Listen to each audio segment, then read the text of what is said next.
Hello my lovely student, this is Mansi. Welcome back to the channel. अगर आपने channel को अभी तक सब्सक्राइब नहीं किया so please make sure to subscribe the channel. So now we are going to continue the question. So let's quickly get to the video. Page 96 पे first question है, what are the components of the transport system in human beings, what are the functions of these components. तो हमारा जो transport system है, या simple words में जैसे हम पहले इसको बोलते हैं सर्कुलेटरी सिस्टम है, उसके क्या क्या पार्ट्स है और क्या क्या फंक्शंस है। पहला है, so the components of human transport system include, सबसे पहले हार्ट जो कि सबसे मेन ऑर्गन है, receives and pumps the blood. So उसमें जो ब्लड है वो आता है, उसको पंप आउट भी वही करता है। देन है आर्टरीज। अब इसका काम क्या है, जो ऑक्सीजनेटेड ब्लड है उसको कैरी करते हैं वो हार्ट से बाकी ऑर्गन्स तक। देन है वेन्स, इनका उल्टा काम होता है, they bring back blood to heart. अब जो ये डीऑक्सीजनेटेड ब्लड है उसको वापस हार्ट में लाने का काम वेन्स का होता है। देन कैपिलरीज है, कैपिलरीज क्या करती है, exchange of various materials and gases between blood and tissues. So उनका फंक्शन ये होता है कि वो बाकी सारे जो मटेरियल्स हैं, गैसेस हैं, उनका ब्लड और टिश्यूज में एक्सचेंज देखते हैं। ठीक है, चलो ये सारे पार्ट्स हो गए। नेक्स्ट है अगेन पेज 96 में question number 2, why is it necessary to separate oxygenated and deoxygenated blood in mammals and birds। अब ये ऑक्सीजनेटेड और पहली बात तो ब्लड कौन सा है, ऑक्सीजनेटेड ब्लड मतलब जिसमें ऑक्सीजन प्रेजेंट है, एंड डीऑक्सीजनेटेड मतलब जिसमें ऑक्सीजन नहीं है, CO2 है। तो इन दोनों ब्लड को अलग क्यों करना, मतलब सेपरेट करना क्यों जरूरी है। It is necessary to separate oxygenated and deoxygenated blood to maintain efficient supply of oxygen in the body। So हमारी बॉडी में ऑक्सीजन का जो सप्लाई है वो एफिशिएंटली हर जगह हो पाए, इसीलिए इस ऑक्सीजनेटेड और डीऑक्सीजनेटेड ब्लड को अलग रखा जाता है। This system is essential in animals that have high energy needs. और किस में जरूरी होता है, जिसमें एनर्जी, जैसे हमारा मैमल्स में हम ह्यूमन बींग्स भी आते हैं। सो जैसे हम लोगों का जो एनर्जी रिक्वायरमेंट है वो ज्यादा है, तो वहां पे ये चीज की जरूरत होती है। For example animals like mammals and birds which constantly use this energy to maintain their body temperature.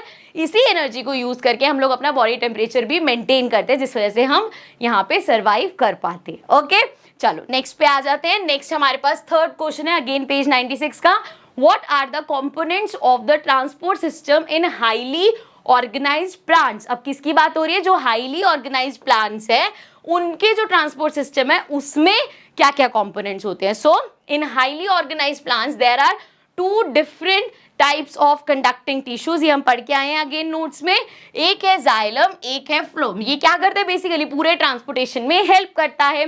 Xylem conducts water and minerals obtain from the soil, मतलब रूट से to the rest of the plant, root से upward movement सारा करता है, उसका काम है xylem का।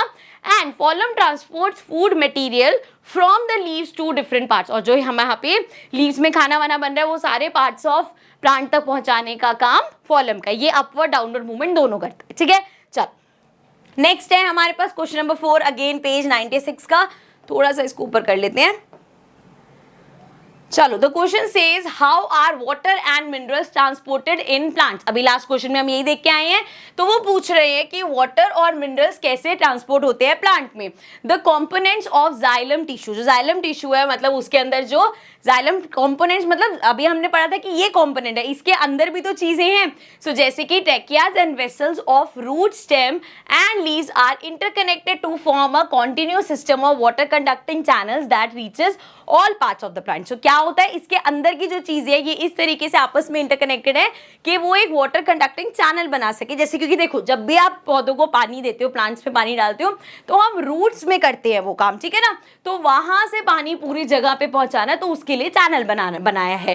Then we have transpiration creates a suction pressure. अब ट्रांसपिरेशन में हमने पूरा पढ़ा था, इसमें क्या होता है, जो भी एक्सेस वाटर है उसका लॉस होना।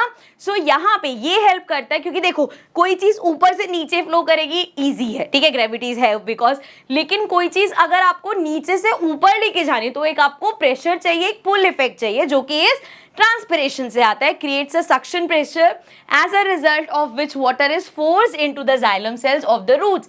Then there is a steady movement of water from the root xylem to all the parts through the interconnected water conducting channels जो बनाए थे। ठीक है, चलो आगे बढ़ जाते हैं। नेक्स्ट है हमारे पास फिफ्थ क्वेश्चन अगेन पेज 96 का, how is food transported in plants. तो अब प्लांट्स में फूड कैसे ट्रांसपोर्ट किया जाता है। Food is transported in plants through phloem xylem का भी लास्ट क्वेश्चन में देखा है, वो फॉलम की हेल्प से फूड ट्रांसपोर्ट होते हैं। अब देखो फूड कहाँ बनता है, लीव्स में बनता है, तो अब यहाँ डाउनवर्ड मूवमेंट चाहिए, लेकिन जो जाइलम है ये जो हमारा फॉलम है ये अपवर्ड डाउनवर्ड मूवमेंट दोनों करता है। तो पढ़ लेते हैं, which consists of sieve tubes, sieve cells and companion cells. The food prepared in leaf is soluble form transported to leaf phloem. Active transport of food passes to all the parts of the plant. So इस तरीके से जो leaves में खाना बना है वो पूरे पार्ट्स ऑफ प्लांट्स में जाता है। ऑल्सो रूट्स में भी, जो सॉइल में भी मिनरल्स और जो हमारे जो रिक्वायरमेंट है प्लांट की चीज़ें में, क्योंकि सॉइल में बहुत सारी अच्छी चीज़ होती है, वो भी पूरे प्लांट में वो फैलाने का काम फॉलम का ही होता है। ठीक है, चलो आगे बढ़ जाते हैं। नेक्स्ट है पेज नंबर 98 पे question number 1, describe the structure and functioning of nephron. So ये हमने जब अपने नोट्स किए थे बहुत अच्छे से ये टॉपिक किया था, वहां पे समझ लेना, क्योंकि यहाँ पे थोड़ा सा फास्ट पेस पे करा रही हूँ ना मैं क्वेश्चन आंसर्स, लेकिन नोट्स में हमने बहुत अच्छे से डिस्कस किया था। तो अगर आपको यहाँ पे कोई कंफ्यूजन भी हो तो आप ये टॉपिक नोट्स में देख सकते हो। चलो अब हमें जो ये नेफ्रॉन्स होते हैं जो हमारी किडनी में प्रेजेंट होते हैं, इसका हमें स्ट्रक्चर बताना है और इसके फंक्शंस बताने हैं। ठीक है, थोड़ा सा मैं इसको इधर कर लेती हूँ ताकि डायग्राम अच्छे से विजिबल हो। So nephrons are the basic filtering unit of kidney. So kidney के अंदर जो बेसिक फिल्टरिंग यूनिट्स हैं वो हमारे नेफ्रॉन्स होते हैं। Each kidney possesses large number of nephrons. Her kidney के अंदर बहुत सारे नंबर ऑफ नेफ्रॉन्स होते हैं, अप्रोक्सीमेटली 1 से 1.5 मिलियन। नाउ अगेन इमेजिन एक इतनी सी किडनी की साइज में अगर 1 से लेके मतलब 1 to 1.5 मिलियन अगर है वहाँ पे, तो उनका साइज कितना छोटा होगा। ठीक है, The main components of the nephron are glomerulus। ये जो आपको अंदर वेन सी दिख रही है ना, this is glomerulus, Bowman's capsule, this is the Bowman's capsule and a long rental tube। So ये सारे components हैं हमारे नेफ्रॉन के। अब इसके बाद देख लेते हैं इसकी functioning. So the blood enters the kidney through the rental artery which branches into many capillaries associated with glomerulus। तो अब जो ब्लड है वो किडनी में एंटर करता है एंड आगे एक्सपैंड होता है, बहुत सारी कैपिलरीज है जो जाके यहाँ पे, ये जो यहाँ पे दिख रहा है ना आपको बड़ा सारे गुंजाल सा है, यहाँ पे सारा आ जाता है। The water and solute are transfer to the nephron at Bowman's capsule. अब उसमें भी फिल्ट्रेशन होनी है, तो उसमें जो वाटर है और जो सॉल्यूट है उसको फर्दर ट्रांसफर किया जाता है इन द प्रॉक्सिमल ट्यूब। इसको ऊपर कर लेते हैं।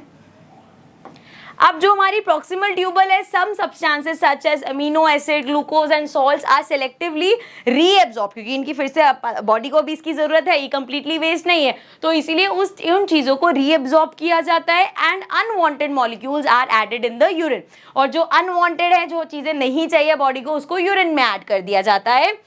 फर्दर द फिल्ट्रेट जो अब बाकी का फिल्ट्रेट बचा है, then moves down into the loop of Henle.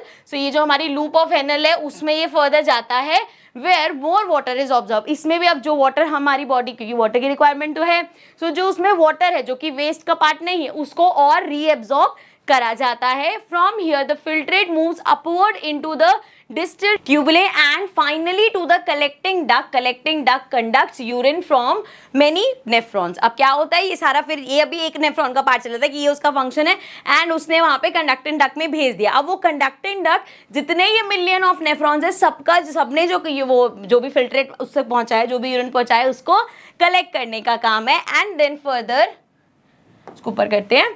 The urine formed in each kidney enters the long tube called ureter। तो ये तो हमारा जो नॉर्मल होता है कि यहाँ पे इस तरीके से, ये ठीक नहीं बना, यहाँ से वो अब सारी किडनी से कलेक्ट करके ये जो हमारे यूरेटर होते हैं यहाँ से वो पास होता है। From ureter it gets transfer to the urinary bladder, और यहाँ पे जो हमारा यूरिनरी ब्लैडर है वो वहां तक जाता है, and then to the urethra, फिर वो यूरेथ्रा से एंड देन बॉडी से एग्जिट कर जाता है। ठीक है, सो ये सब फंक्शन थे हमारे नेफ्रॉन के। नेक्स्ट क्वेश्चन पे आ जाते हैं। Question number 2, same page 98। What are the methods used by plants to get rid of excretory products? अब प्लांट्स क्या मेथड यूज करते हैं कि वो जो एक्सक्रीटरी वेस्ट है उसको अपने आप से अलग कर सके, प्लांट से अलग कर सके। तो plants can get rid of excess of water by transpiration. ये तो हमने पढ़ा ही है, ट्रांसपिरेशन के प्रोसेस से जो एक्सेस वाटर है वो निकल जाता है। वेस्ट मटेरियल्स में be stored in the cell vacuole, और जो वेस्ट प्रोडक्ट्स हैं उनको सेल वैक्यूल में स्टोर किया जाता है, और as gum and resin specially in old xylem. So जो पुराने जाइलम्स है उसमें भी गम और रेजन्स की तरह उसको रख लिया जाता है। It is also stored in the leaves that later fall, और कुछ लीव्स में रखा जाता है जो कि टाइम के साथ सूख जाती हैं एंड देन पेड़ से अलग हो जाती है। तो इस तरीके से जो वेस्ट चीज़ें हैं उसको अपने आप से मतलब अलग किया जाता है, ठीक है। थर्ड क्वेश्चन सेम पेज पे, how is the amount of urine produce regulated. अब एक बॉडी में कितना अमाउंट ऑफ यूरिन बनेगा उसको कैसे रेगुलेट किया जाता है। The amount of urine depends on how much excess of water is in the body and how much of water soluble waste is to be excreted. So हमारी body में कितना extra water है और कितना ये जो हमारा सोल्यूबल वेस्ट है जो कि एक्सक्रीट करना है वो है, ठीक है। जितना ज्यादा ये होगा उतना ही अमाउंट ऑफ यूरिन ज्यादा होगा। If the amount of water and dissolved waste in our body are more then the amount of urine will be more and if the amount of waste is less, अगर वो कम होगा then the amount of urine produce will be less. Simple. So ये था last question. अब इसी के साथ हमारे इन बिटवीन क्वेश्चंस होते हैं कंप्लीट। इसके बाद हम बैक एक्सरसाइजेस पे आएंगे but in the next video. So I will see you all in the next video. Also you can visit the playlist में आपको सभी क्वेश्चंस लाइन वाइज, सभी नोट्स लाइन वाइज मिल जाएंगे। Now I will see you in the next video. Bye bye for now.